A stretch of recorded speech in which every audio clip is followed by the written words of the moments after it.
నమస్తే. ఈరోజు మనం ఒక ఆసక్తికరమైన విశ్లేషణలోకి నేరుగా వెళ్ళిపోదాం. హిందూ సంస్కృతిలో తులసీ మొక్కకు ఎంతటి అపారమైన భక్తి, గౌరవం ఉన్నాయో మనందరికీ తెలుసు.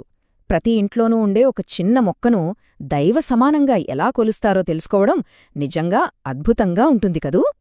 అసలు ఒక సాధారణ ఆకుపచ్చని మొక్క అత్యున్నతమైన దైవిక శక్తిగా ఎలా మారుతుంది? ఇది నిజంగా ఆలోచించాల్సిన ప్రశ్న. శాస్త్రీయంగా ఓసిమం టెన్యూయిఫ్లోరం అని పిలుచుకునే ఈ మొక్క మన దైనందిన జీవితానికి, అలాగే ఆధ్యాత్మిక ప్రపంచానికి మధ్య ఒక అద్భుతమైన వారధిలా ఎలా పనిచేస్తుందో ఇప్పుడు చూద్దాం. ఈ ప్రయాణంలో ప్రధానంగా 5 విషయాలను తెలుసుకోబోతున్నాం. అవేంటంటే తులసి పవిత్ర శక్తి, రోజువారీ పూజా నియమాలు, కృష్ణ మరియు రామతులసి మాలల మధ్య ఉన్న ఆసక్తికరమైన తేడాలు, వాటిని ధరించేటప్పుడు పాటించాల్సిన రూల్స్, ఇంకా చివరగా అత్యంత వైభవంగా జరిగే తులసి వివాహం. సరే, ఇక ఆలస్యం చేయకుండా మొదలుపెడదాం. మొదటి విభాగం: తులసి పవిత్ర శక్తి, దైవానికి వారధి.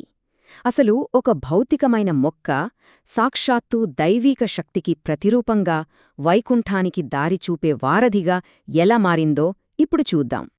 ఇక్కడ మనం గమనించాల్సిన ఒక కీలకమైన విషయం ఉంది. ప్రతిరోజూ తులసి మొక్క చుట్టూ ప్రదక్షిణలు చేయడమనేది కేవలం ఒక సాధారణ ఆచారమేమాత్రం కాదు. వైష్ణవ సంప్రదాయంలో ఇది భగవంతుని పట్ల మనకున్న అపారమైన భక్తికి ఒక ప్రతీక. నిజానికి భగవంతుడు స్వయంగా ఈ మొక్క పట్ల చూపే గౌరవాన్ని ఈ ఆచారం ప్రతిబింబిస్తుంది. అదే సమయంలో ఇది మన ఆరోగ్యానికి ఒక గొప్ప రక్షణ కవచంగా కూడా పనిచేస్తుందని గట్టిగా విశ్వసిస్తారు. ఇది కేవలం రోజువారీ పూజలకే పరిమితం కాలేదండీ. ఇంట్లోని వాస్తుదోషాలను పూర్తిగా తొలగించే అద్భుతమైన శక్తి ఈ తులసి మొక్కకు ఉందని విశ్వసిస్తారు. అంతేకాదండోయ్, జనన మరణాల చక్రం నుండి ఆత్మకు విముక్తి కలిగించి అంతిమ లక్ష్యమైన మోక్షం వైపు నడిపించే శక్తి కూడా ఈ పవిత్రమైన మొక్కకు ఉందని మన పురాణాలు స్పష్టంగా చెబుతున్నాయి. ఇక రెండవ విభాగం: రోజువారీ పూజలు, భక్తిలో క్రమశిక్షణ. తులసికున్న ఇంతటి గొప్ప ఆధ్యాత్మిక శక్తిని అర్థం చేసుకున్నాక రోజువారీ పూజలో కొన్ని కఠినమైన నియమాలు ఎందుకు పాటించాలో మనకు చాలా స్పష్టంగా, లాజికల్గా అర్థమవుతుంది. తులసి పూజ అనగానే ప్రతిరోజూ ఉదయం ఒక క్రమశిక్షణతో కూడిన దినచర్యను ఖచ్చితంగా పాటించాలి. అంటే చుట్టుపక్కల ప్రదేశాన్ని శుభ్రం చేయడం, నూనె దీపం వెలిగించడం, 2 చేతులతో కలశాన్ని పట్టుకుని భక్తిగా నీరు సమర్పించడం, అలాగే పసుపు, కుంకుమ, పూలు, ధూపం సమర్పించడం. ఇలా ఒక పద్ధతి ప్రకారం చేయడం ద్వారా ఇంట్లోకి పాజిటివ్ ఎనర్జీ, సిరిసంపదలు వెల్లువెత్తుతాయని భావిస్తారు. అయితే ఇక్కడ 5 కఠినమైన నియమాలను గుర్తుపెట్టుకోవడం చాలా ముఖ్యం. ఏకాదశి, ఆదివారాలు, గ్రహణ సమయాల్లో సాయంత్రం వేళల్లో ఆకులను అస్సలు తెంచకూడదు. గోళ్లతో కాకుండా వేళ్ల చివర్లతో మాత్రమే అత్యంత సున్నితంగా తెంచాలి. శ్రీ మహావిష్ణువు, కృష్ణుడు, హనుమంతుని పూజలో మాత్రమే వీటిని ఉపయోగించాలి. పొరపాటున కూడా శివుడికి లేదా గణేశుడికి వీటిని సమర్పించకూడదు. అలాగే స్నానం చేయకుండా మొక్కను తాకనేకూడదు. ఈ నియమాలను ఉల్లంఘిస్తే మొక్క వాడిపోయి మన ఆధ్యాత్మిక పురోగతికి ఆటంకం కలుగుతోందని ఒక బలమైన నమ్మకం.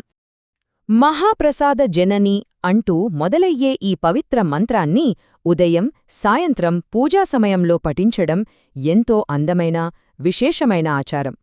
సర్వరోగాలను హరించి సకల సౌభాగ్యాలను ప్రసాదించే తులసిమాతకు నమస్కరిస్తున్నట్లు ఈ మంత్రం చెబుతోంది. ఇది ఆర్థిక ఇబ్బందులను పూర్తిగా దూరం చేస్తుందని, సాక్షాత్తు లక్ష్మీదేవి ఆశీస్సులను మన ఇంటికి ఆహ్వానిస్తుందని విశ్వసిస్తారు. ఇక మూడవ విభాగం: కృష్ణ మరియు రామ తులసీమాలల గురించి తెలుసుకుందాం. ఈ పవిత్రమైన మొక్క నుండి లభించే ఆధ్యాత్మిక సాధనాలను, ముఖ్యంగా మెడలో లేదా మణికట్టుకు ధరించే పూసల గురించి ఇప్పుడు విశ్లేషిద్దాం. ఇక్కడ కృష్ణ మరియు రామ తులసిమాలల మధ్య ఉన్న స్పష్టమైన తేడాను మనం గమనించవచ్చు. కృష్ణ తులసి ముదురు గోధుమ లేదా నలుపు రంగులో ఉండి భగవంతునిపై భక్తిని పెంచడమే కాకుండా నెగటివ్ ఎనర్జీ నుండి రక్షణ ఇస్తుంది. మరోవైపు లేత ఆకుపచ్చ లేదా తెలుపు రంగులో ఉండే రామతులసి ఏకాగ్రతను, ఆధ్యాత్మిక క్రమశిక్షణను ప్రోత్సహిస్తుంది, అలాగే శ్రేయస్సును ఆకర్షిస్తుంది. ఎవరి ఆధ్యాత్మిక లక్ష్యాలను బట్టి వారు సరైన మాలను ఎంచుకోవచ్చన్నమాట.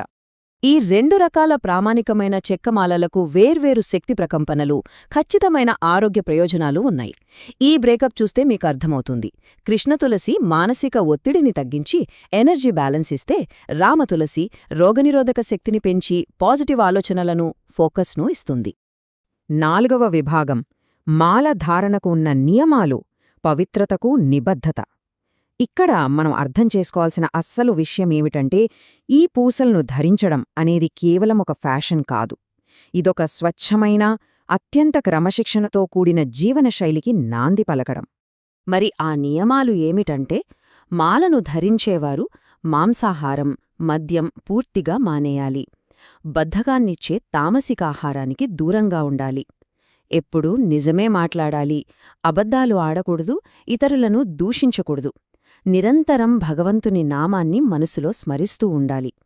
మాలను ఎప్పుడూ నేలపై పెట్టకూడదు, ఒక పవిత్రమైన స్థానంలోనే ఉంచాలి. అలాగే విరిగిన పూసలున్న మాలను అస్సలు ధరించకూడదు.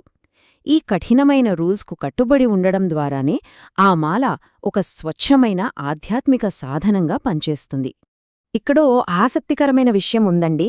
కుటుంబంలో ఎవరైనా మరణించి సూతకం వస్తే ఆ సంతాప సమయంలో పాతమాల తీసేయాలి, కొత్తమాలను వెంటనే ధరించకూడదు. ఆశోచ సమయం ముగిసిన తర్వాత, అంటే ఖచ్చితంగా 13వ రోజున సంప్రదాయబద్ధమైన శుద్ధి కార్యక్రమాల తర్వాత మాత్రమే మాలను తిరిగి ధరించాలి. చూశారుగా పవిత్రత పట్ల ఎంతటి అంకితభావం అవసరమో? ఇక చివరిగా 5వ విభాగం తులసి వివాహం, దైవిక కళ్యాణం మహోత్సవం. ఒక సాధారణ రోజువారీ భక్తి ఒక అద్భుతమైన పౌరాణిక ఘట్టంతో ముడిపడి ఏటా ఎంత పెద్ద సామాజిక వేడుకగా మారుతోందో ఇప్పుడు చూద్దాం.